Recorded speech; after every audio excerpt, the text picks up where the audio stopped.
আজকের এই মাঠ দিবসের প্রধান অতিথি, বিশেষ অতিথি ও আমাদের মশলা গবেষণার প্রধান স্যার এবং আমাদের শিবগঞ্জের স্যার এবং আমার সামনে উপস্থিত কৃষক কিষানী ভাইয়েরা, সবার প্রতি আমার সালাম, আসসালামু আলাইকুম। আমি 9-10 শতক মাটি হবে জিরা চাষ করেছিলাম, তবে জিরাতে এবার আমি চাষ করে সাকসেস হয়েছি। তবে জিরার সম্বন্ধে আমি অল্প কয়েকটা কথা বলবো। যদি আপনারা চাষিরা জিরা চাষ করতে চান, এই জিরার প্রধান রোগ হচ্ছে আঞ্চলিক ভাষা বলে আমরা পচারি, অর্থাৎ ছত্রাকনাশক।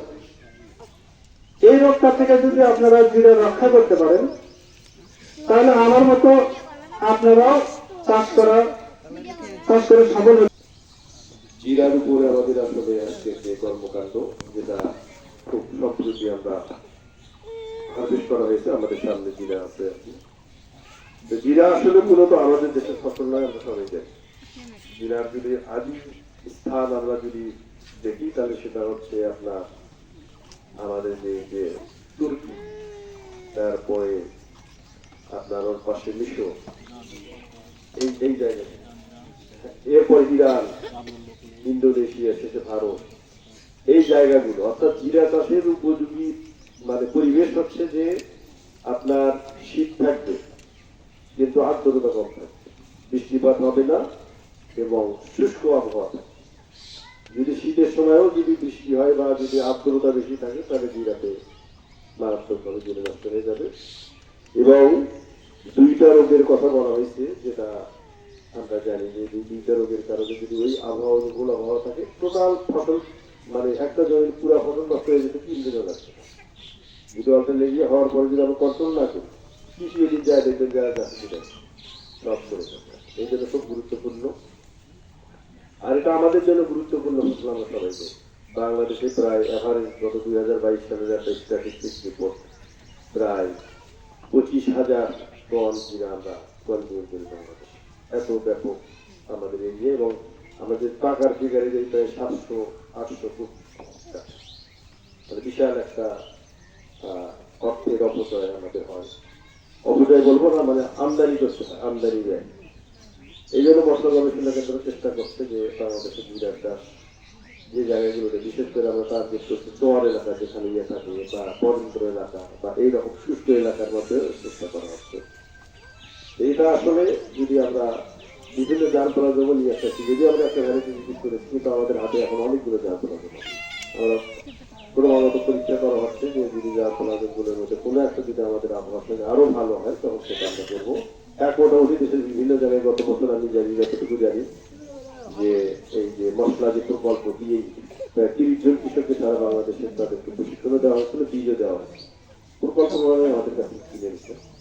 আমরা হয়তো বছর শেষে আমরা বুঝতে পারবো যে 30 জনের মধ্যে কোথায় কোথায় কোন অবস্থা আছে। তো অর্থাৎ এটা হচ্ছে খুব যত্নশীল ফসল। যারা যত্ন করতে চায় না তাদেরকে আমরা উৎসাহী দেবো। যেমন আমাদের কাছে অনেক জিনিস আসে, আমরা বলি যে না, আপনি দরকার আমরা কি দেখি আছি, যারা বেশি সচেতন তাদেরকে আমরা দিই। কারণ এর যে 2টা রোগ, এটা হচ্ছে মারাত্মক। প্রথমে ফ্রুট রট, এটা আসবে 20 দিনের মধ্যেই চলে আসতে পারে। ওই সময় যদি প্রায় 17 থেকে 22 দিনের মধ্যে এই রোগটা, ওই সময় আমরা অটোস্টিন দিয়ে ড্রেসিং করা বলা হয়, আমাদের যে লিখে দেওয়া আছে, ওই সময় যদি অটোস্টিন দিয়ে ড্রেসিং করা হয়, তাহলে ফ্রুট রটটা হবে না।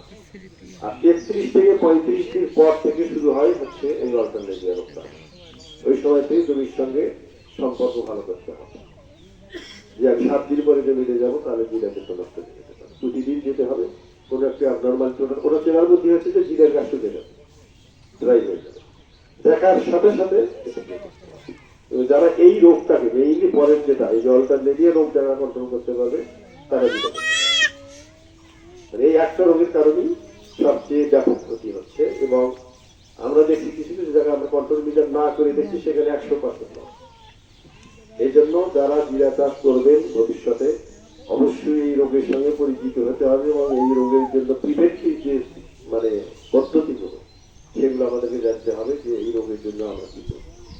তারপরে আমরা মশলা গবেষণার পক্ষ থেকে এবার আমরা একটা সার্ভেও করেছি ইনসেক্টের কি কি ফসল হয়, কারণ এই জিরা তো আমাদের দেশে ছিল না।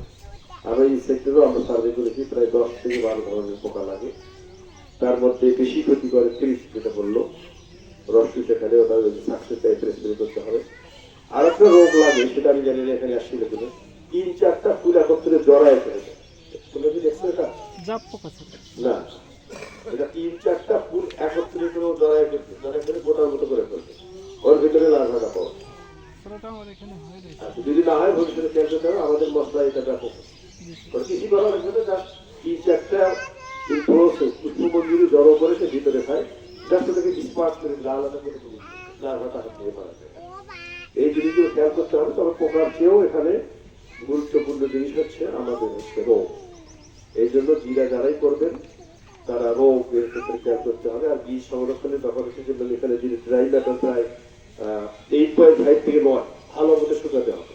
যদি না হয় তাহলে কিন্তু এখানে আবার যে সাদা সাদা স্পোর জন্য বীজ নষ্ট হবে। জিরার বীজ কিন্তু খুব সেন্সিটিভ ব্যাপার।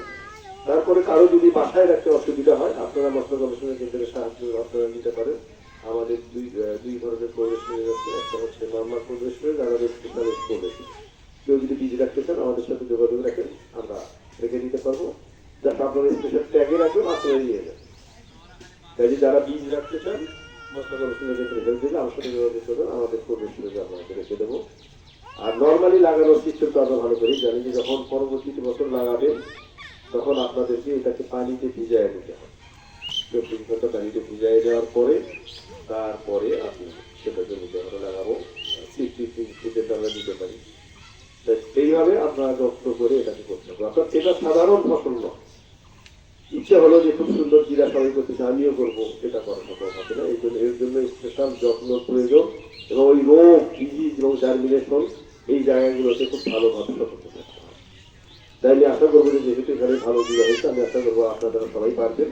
কিন্তু সেজন্য আগামী বছর যারা করবেন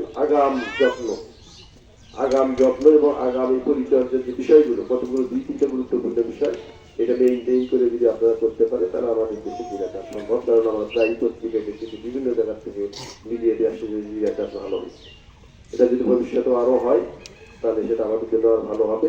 আর যারা বীজ করেছে এই বীজটাকে সংরক্ষণ করছে, কারণ আমাদের মশলা গবেষণার পক্ষে আমাদের টোটাল জমি হচ্ছে 70 একর, আমরা 44টা মশলা ফসল নিয়ে গবেষণা করি। আমাদের পক্ষে এত লার্জ কোয়ান্টিটির বীজ করা সম্ভব হয় না, আমার দিতেও পারি না বা আমাদের সে জায়গাও নেই।